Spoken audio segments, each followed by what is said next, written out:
तो hey guys, welcome back our YouTube channel. तो आज के इस वीडियो में मैं आपको aldehyde ketone and carboxylic acid का एक रिवीजन लेक्चर समझ लो, या तो बेसिक्स में कंटेंट तो इसमें पूरा मैं देने वाला हूँ। तो वीडियो को पूरा देखना, यहाँ से बहुत कुछ सीख के जाने वाले हो। तुम्हारी पूरी एनसीईआरटी कम समय के अंदर रिवीजन करवा दूंगा, ठीक है ना। तो चलो स्टार्ट करते हैं। सबसे पहले मैं यहाँ पे आपको इंट्रोडक्शन पढ़ाऊंगा। इंट्रोडक्शन में आप पढ़ो यहाँ पे कि एल्डिहाइड, ठीक, aldehyde ketones and carboxylic acids are important classes of organic compounds contain करती है कार्बोनिल ग्रुप। कार्बोनिल ग्रुप देखो कुछ हमारा इस प्रकार से होता है, single bond carbon, double bond O, इस ग्रुप को आप बोलते हो कार्बोनिल ग्रुप। इस ग्रुप में अगर मैं यहाँ पे जो जगह दिख रही है, यहाँ पे अगर मैं एक हाइड्रोजन को ऐड कर दूँ तो वह कहलाता है एल्डिहाइड। यहाँ पे अगर मैं किसी एल्किल ग्रुप या इराइल को यूज कर दूँ तो यह कहलाता है आपका कीटोन। यहीं पे अगर मैं क्या कर दूं, पूरे पूरे ग्रुप को हटा के COOH इस ग्रुप को अगर ऐड कर दूं तो यह कहलाता है तुम्हारे कार्बोक्सिलिक एसिड। मतलब इस प्रकार हम इसको कैसे aldehyde, ketone and carboxylic acid के अंदर इसको डिवाइड करते हैं। ये तुम्हारा हो गया क्लास। लेकिन अगर मैं बात करूँ नॉमेनक्लेचर, इसका नाम कैसे हम लिखते हैं, यहाँ पे देखो कि इसका जो कॉमन नेम होता है एल्डिहाइड का, वो डिराइव्ड होता है name of the corresponding acid, जैसे फॉर्मल्डिहाइड, एस्टल्डिहाइड्स, ये इसके कॉमन नेम होते हैं। अगर मैं इसी की IUPAC नेमिंग की बात करूँ तो जो फॉर्मल्डिहाइड होता है इसको आप बोलते हो मेथेनल, और जो आपका ये एस्टल्डिहाइड था इसको आप बोलते हो क्या, एथेनल, ठीक। तो इसको आप बोलते हो एथेनल। तो समझे आप कि IUPAC नेमिंग में जो यहाँ पे मुझे आपको बताना था, एक मिनट रुको। हाँ, तो IUPAC नेमिंग मुझे जो आपको बताना था, यहाँ पे कॉमन नेम जो बताया हमने उसको ध्यान देना आपको कि भैया यहाँ पे जो फॉर्मल्डिहाइड है ना, इसका IUPAC नेमिंग मेथेनल होता है, जबकि एस्टल्डिहाइड का IUPAC नेमिंग होता है एथेनल। ध्यान देना इसको। कीटोन की अगर मैं बात करूँ तो तुमको सीधा का सीधा याद रखना है। अगर मैं यहीं पे बात करूँ कि तुम्हारा जो कीटोन होता है उसका एग्जाम्पल डाई मिथाइल कीटोन, जिसको आप एसीटोन बोलते हो। एसीटोन जो है ना तुम्हारा, ये कॉमन नेम है। इसी का अगर तुमको IUPAC नेम लिखना पड़ेगा तो क्या लिखोगे, डाई मिथाइल कीटोन।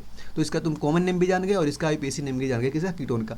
यहीं पर अगर मैं बात करूँ कार्बोक्सिलिक एसिड का, तो कार्बोक्सिलिक एसिड जो होती है डिराइव्ड होती है एसिड से। किससे डिराइव्ड होती है, एसिड से। पहला देखो फार्मिक एसिड, जो फार्मिक एसिड होती है तुम्हारी सबसे छोटी एसिड होती है, जिसको आप, यह फार्मिक एसिड तुम्हारी क्या है, कॉमन नेम है। अगर मैं इसी के फॉर्मिक एसिड की अगर मैं IUPAC नेमिंग की बात करूँ तो वो होता है मेथेनोइक एसिड। मेथेनोइक मतलब कि एक कार्बनिक एसिड। कैसे बनेगी स्ट्रक्चर, CH3 सॉरी HCOOH, ये तुम्हारा क्या हो गया, फॉर्मिक एसिड। फॉर्मिक एसिड को तुम क्या बोलते हो, methanoic acid, methanoic acid.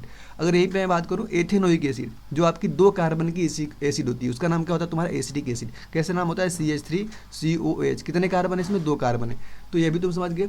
Aldehyde, ketone and carboxylic acid का मैंने IUPAC नेमिंग और कॉमन नेमिंग जितना हमने बताया इतना तुमको याद रखनी है। NCERT में सीधा सीधा दिया हुआ है और ये पूछता है तुमसे। अब देखो structure of the carbonyl group. Carbonyl group के स्ट्रक्चर को मैं बताने वाला हूँ, ठीक। तो देखो यहाँ पे the carbon in the carbonyl group, जिसके ऊपर कौन सा हाइब्रिडाइजेशन होता है, sp2 हाइब्रिडाइजेशन होता है। अगर sp2 हाइब्रिडाइजेशन उसके ऊपर है तो उसका स्ट्रक्चर कैसा होगा, प्लेनर। उसका जो बॉन्ड एंगल होगा ना वो कैसा होगा, अप्रोक्सीमेटली 120। साहब तुमको पता है क्लास 11th की कंडीशन, केमिकल बॉन्डिंग के अंदर हम पढ़ते हैं क्या, कि अगर भैया sp2 हाइब्रिडाइजेशन है तो उसका स्ट्रक्चर तो प्लेनर होगा, और उसके बीच का जो बॉन्ड एंगल होता है वो कितना होता है, 120 degree. Clear. The carbonyl group जो होता है वो एग्जिस्ट करता है पोलर नेचर में। कैसा, पोलर नेचर में, because the higher electronegativity of oxygen compare to the carbon. बिल्कुल सही बात है, यहाँ तक तुमको दिक्कत नहीं है। अब तुम्हारे यहाँ से इंपॉर्टेंट चीज स्टार्ट हो रहा है। इंपॉर्टेंट क्या है, यहाँ पे तुम पढ़ोगे preparation of aldehyde and ketone. Aldehyde और कीटोन को हम कैसे बना सकते हैं, सबसे पहला मेथड है, तुमको एल्कोहल का ऑक्सीडेशन करोगे, एल्कोहल का ऑक्सीडेशन। और उस एल्कोहल में से भी तुम कौन सा एल्कोहल उठाओगे, प्राइमरी एल्कोहल। प्राइमरी एल्कोहल का अगर तुम ऑक्सीडेशन करोगे तो बनाता है एल्डिहाइड। उसमें रिएजेंट तुमको क्या लेना पड़ेगा, PCC का फुल नेम तुम सीधे याद रखना, क्या होता है, पायरिडीनियम क्लोरोक्रोमेट। क्या नाम होता है, पायरिडीनियम क्लोरोक्रोमेट, जिसका नाम क्या होता है, PCC। क्लियर। या तो कॉमा CrO3, यह दोनों तुमको जो रिएजेंट देख रहे हैं PCC और CrO3, दोनों कैसा काम करते हैं, ये दोनों काम करते हैं तुम्हारा रिड्यूसिंग एजेंट जैसे।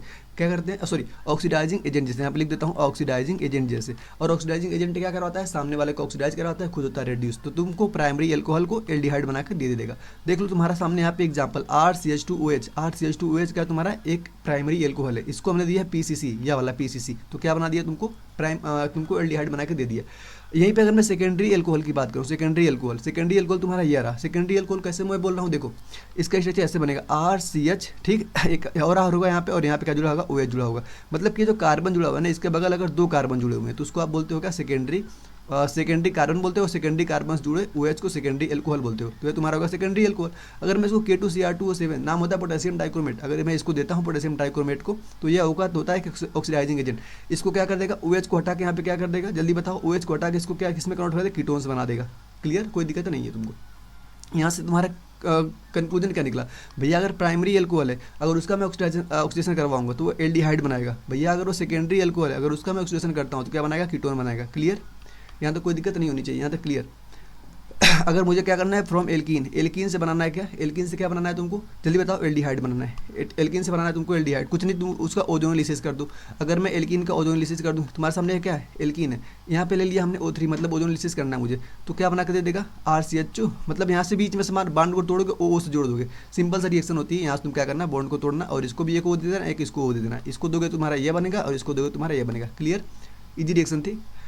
From acyl chloride, acyl chloride से बनना है, जिस रिएक्शन को बोलते हैं रोजनमंड रिएक्शन इंपॉर्टेंट है, जहाँ पे तुमको नेम रिएक्शन दिखेगी तुम्हारे लिए इंपॉर्टेंट होगी, ये तुम्हारी एसाइल क्लोराइड्स होगी, रोजनमंड रिएक्शन।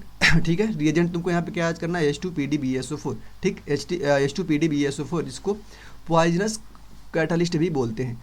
ये तुम्हारी रही एसाइल क्लोराइड, क्या रही एसाइल क्लोराइड, इसका रिएक्शन करवाओगे H2PdBSO4 से, तुम्हारा एल्डिहाइड में कन्वर्ट होता है, सीधा का सीधा याद रखना, रिएक्शन का नाम होता है रोजनमंड रिएक्शन, कोई दिक्कत नहीं होनी चाहिए। नेक्स्ट रिएक्शन स्टीफन रिएक्शन, बहुत इंपॉर्टेंट है, जिसको आप फ्रॉम नाइट्राइल, ये तुम्हारी नाइट्राइल, CN ग्रुप जहाँ पे लगा तो उसको बोलते हैं नाइट्राइल। मैं रिएजेंट लेता हूँ SnCl2, इसकी रिएक्शन जब इससे करवाता हूँ तुम्हारा क्या बनता है, RCHO बनता है, और RCHO क्या तुम्हारी एल्डिहाइड है, सीधे रिएक्शन का नाम याद रखना, स्टीफन रिएक्शन। नेक्स्ट रिएक्शन है तुम्हारी फ्रॉम बेंजीन, बेंजीन से तुमको बनाना है, बेंजीन से रिएक्शन के नाम है क्या, फ्रीडल-क्राफ्ट एसाइलेशन, ये तुम्हारी रही बेंजीन, ठीक, ये तुम्हारी रही क्या, एसाइल क्लोराइड। बेंजीन की रिएक्शन एसाइल क्लोराइड से इन प्रेजेंस ऑफ AlCl3 से करवाते हैं, तुम्हारे सामने ये बनता है, इसका नाम क्या होता है, जल्दी बताओ, तुम्हारी क्या बन जाती है, preparation of the benzene from the ketone, ठीक है, नहीं तुम्हारी क्या बनी, कीटोन बनी है। अब बात करते हैं फिजिकल प्रॉपर्टी, इंपॉर्टेंट है, फिजिकल प्रॉपर्टी की बात करते हैं।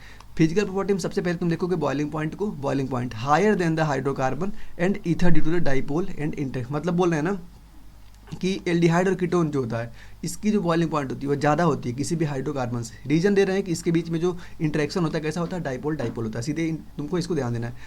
नेक्स्ट लोअर होता है एल्कोहल से, due to the absence of hydrogen bonding, लेकिन ये जो होता है लोअर होता है, रीजन पूछ दे क्यों, क्योंकि उसके अंदर हाइड्रोजन बॉन्डिंग एब्सेंट होती है और उसके अंदर एल्कोहल के अंदर होती है।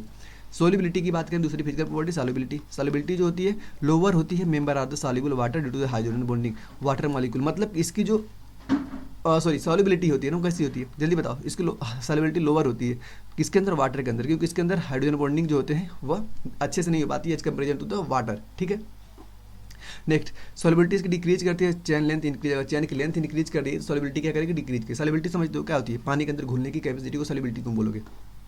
नेक्स्ट तुम्हारी केमिकल रिएक्शन जो आपकी होगी, केमिकल रिएक्शन आपकी जो होगी, सबसे पहले पढ़ोगे न्यूक्लियोफिलिक एडिशन रिएक्शन, जिसको आप बोलते हो NaR रिएक्शन। यहाँ पे क्या करेंगे, न्यूक्लियोफाइल को ऐड करेंगे, ये तुम्हारा होगा एल्डिहाइड, ये तुम्हारा होगा HCN, तुमको क्या करना है, इसमें ऐड करना है, ठीक। तो कैसे ऐड करोगे, यहाँ पे जहाँ पे तुमको कैसे, इसका स्ट्रक्चर तुम कैसे बनाओगे, इसका स्ट्रक्चर RC+OH, इसका बनाओगे HC3+N, ठीक। तो यह जो तुम्हारा CN था ना, HCN, ये वाला जो OH तुमको दिख रहा है, OH मतलब यहाँ से OH, यहाँ पे तुम क्या जोड़ दोगे, इस CN को जोड़ दोगे, जैसे इस CN को जोड़ोगे तुम्हारा स्ट्रक्चर ये बनकर तैयार हो जाएगा, कोई दिक्कत नहीं हो जाए। रिएक्शन सीधे ध्यान देना, इस टाइम पे तुमको रिएक्शन अगर समझ नहीं आ रही तो कोई दिक्कत नहीं, सीधे याद कर सकते हो, कैपेसिटी याद करने की तो याद कर लो, क्योंकि रिएक्शन तुम्हारी आएगी तो NCERT से ही डायरेक्ट उठ के आएगी। नेक्स्ट है addition reaction of NaHSO4 sodium bisulphate, यह रहा तुम्हारा एल्डिहाइड, यह रहा सोडियम बाइसल्फेट, इसकी रिएक्शन जब करवाते हैं तो प्रोडक्ट आपका यह बनता है, ठीक, सीधे ध्यान देना है। एडिशन ऑफ ग्रिग्नार्ड एजेंट, ये रहा तुम्हारा ग्रिग्नार्ड एजेंट, अगर हम इसको एल्डिहाइड के साथ रिएक्ट करवाते हैं तुम्हारा ये बनता है रिएजेंट। तीनों रिएक्शन यहाँ तुम्हारी इंपॉर्टेंट है, किसके अंदर आती है तीनों रिएक्शन, न्यूक्लियोफिलिक एडिशन रिएक्शन। सीधे तीनों रिएक्शन के बारे में देख लो, अगर हम HCN का हम यूज करते हैं, ठीक, और या तो यहाँ पे NaSO3 का भी यूज कर सकते हैं और ग्रिग्नार्ड एजेंट का यूज करते हैं, तीनों से हमको तुमको यहाँ से याद करना है प्रोडक्ट क्या बन रहा है। ऑक्सीडेशन रिएक्शन, नेक्स्ट तुम्हारी ऑक्सीडेशन रिएक्शन में एल्डिहाइड्स आर इजीली ऑक्सीडाइज हो जाती है किसके अंदर, कार्बोक्सिलिक एसिड के अंदर। सीधे क्या ध्यान देना है कि जो एल्डिहाइड होती है भैया वो सीधे क्या हो जाती है, ऑक्सीडाइज हो जाती है कार्बोक्सिलिक एसिड के रूप में। क्लियर यहाँ तक। नेक्स्ट रिएजेंट जो होता है आपका, उसमें क्या लेना, टोलेंस रिएजेंट, क्या लेता है तुमको, टोलेंस रिएजेंट। फेलिंग सोल्यूशन भी ले सकते हो या तो बेनेडिक्ट सोल्यूशन भी ले सकते हो। एग्जाम्पल देखो तुम्हारे सामने क्या कह रही है, एल्डिहाइड, इसको देखो तुम मतलब ऑक्सीडेशन करवाओगे तो क्या बन जाएगी तुम्हारी RCHO, जो कि तुम्हारी क्या है RCOH, जो तुम्हारी कार्बोक्सिलिक एसिड। कीटोन रजिस्ट करती है oxidation under the mild condition, सीधे NCERT पॉइंट है, कीटोन जो होती है रजिस्ट करती है oxidation under the mild condition. Next reaction of the reaction, अगर हमको रिएक्शन करवाना है किसका, एल्कोहल का, तो रिड्यूसिंग एजेंट देख लो, LiLH4BH4, ये तुम्हारे क्या है, ये तुम्हारे हैं रिड्यूसिंग एजेंट्स। एग्जांपल देखो, यह तुम्हारा है एल्डिहाइड, जब इसको तुम दोगे LiLH4 तो यह क्या करा देगा, एडिशन करवा देगा हाइड्रोजन का, तो तुम्हारा क्या बन जाएगा, alcohol. Reduction of the hydrocarbon, reagent ध्यान देना, इस रिएक्शन के नाम है क्लेमेंसन रिएक्शन, इंपॉर्टेंट रिएक्शन है। क्या नाम है इसका? Clemmensen reaction. रिएजेंट JnHgHCl, इसका रिएक्शन, यह रिएजेंट जब हम एल्डिहाइड के अंदर डालेंगे तुम्हारा प्रोडक्ट बन जाएगा क्या? एल्केन। क्या बन जाएगा तुम्हारा प्रोडक्ट? एल्केन। मतलब कि ये एल्केन बनाने की रिएक्शन है जिसका नाम होता है Clemmensen reaction. Wolff Kishner reaction, Wolff Kishner reaction में तुमको रिएजेंट ध्यान देना है क्या? NH2 presence of the KOH, ये तुम्हारा रिएजेंट अगर मैं इसको एल्डिहाइड में डालूंगा तो भी तुमको एल्केन बना के देगा। दोनों रिएक्शन तुम्हारी इंपॉर्टेंट है, दोनों रिएक्शन तुम्हारी इंपॉर्टेंट है। नेक्स्ट हेलोफॉर्म रिएक्शन, नेक्स्ट देखो हेलोफॉर्म रिएक्शन। हेलोफॉर्म रिएक्शन जो होती है एल्डिहाइड और ketone having the least one methyl group होना चाहिए एडजेसेंट कार्बोनिल ग्रुप के अंदर, तो ये रिएक्शन होगी तुम्हारी। रिएजेंट I2NaOH अगर मैं डालूंगा इसको तो ये तुमको क्या बना देगी? ये सोडियम एसीटेट। क्या बना देगी तुम्हारी? Sodium acetate. और ये तुम्हारा क्या बन गया? CH3I3 ना, CH3CHI3। सीरियम I3 में क्या होता है? आयोडोफॉर्म, इसका नाम क्या होता है? आयोडोफॉर्म। क्लियर। अब हम पढ़ेंगे कार्बोक्सिलिक एसिड की रिएक्शन। कार्बोक्सिलिक एसिड की प्रिपरेशन की अगर बात करें तो इसको हम एल्डिहाइड और कीटोन से भी बना सकते हैं। अगर रिएजेंट हमने KMnO4 और K2Cr2O7 है, तो तुम्हारे दोनों क्या है? ऑक्सीडाइजिंग एजेंट है। अगर हम इसको डालेंगे तो क्या करवाएगा? एडिशन ऑफ ऑक्सीजन करवाएगा, RCHO बना देगा। ऑक्सीडाइजिंग एजेंट क्या करवाता है? सामने वाले को ऑक्सीडाइज खुद होता है, रेड्यूस, बन गया तुम्हारा AG से ये। Next from alkene oxidation using the KMnO4। Oxidation अगर KMnO4 भी क्या तुम्हारा ऑक्सीडाइजिंग एजेंट है, KMnO4 भी ऑक्सीडाइजिंग एजेंट है, तो ये तुम्हारा क्या करवा देगा? इसका ऑक्सीडेशन करवा के क्या बना देगा? एल्कीन रहे चाहे एल्केन चाहे अल्काइन कुछ भी रहे, अगर स्ट्रॉन्ग ऑक्सीडाइजिंग एजेंट है तो कार्बोक्सिलिक एसिड बना ही देगा उसको, ठीक है ना। नेक्स्ट रिएक्शन है जिसको एसिड बेस रिएक्शन बोलते हो। रिएक्ट करता है बेस फ्रॉम साल्ट, तो क्या तुम्हारा बनाएगा? सोडियम या सोल्ट बना दिया और पानी निकाल दिया। तुम पता है ये तुम्हारा एसिड, ये रहा तुम्हारा बेस। एसिड बेस रिएक्शन होती है, सोल्ट बनता है और वाटर बनता है, इजी रिएक्शन।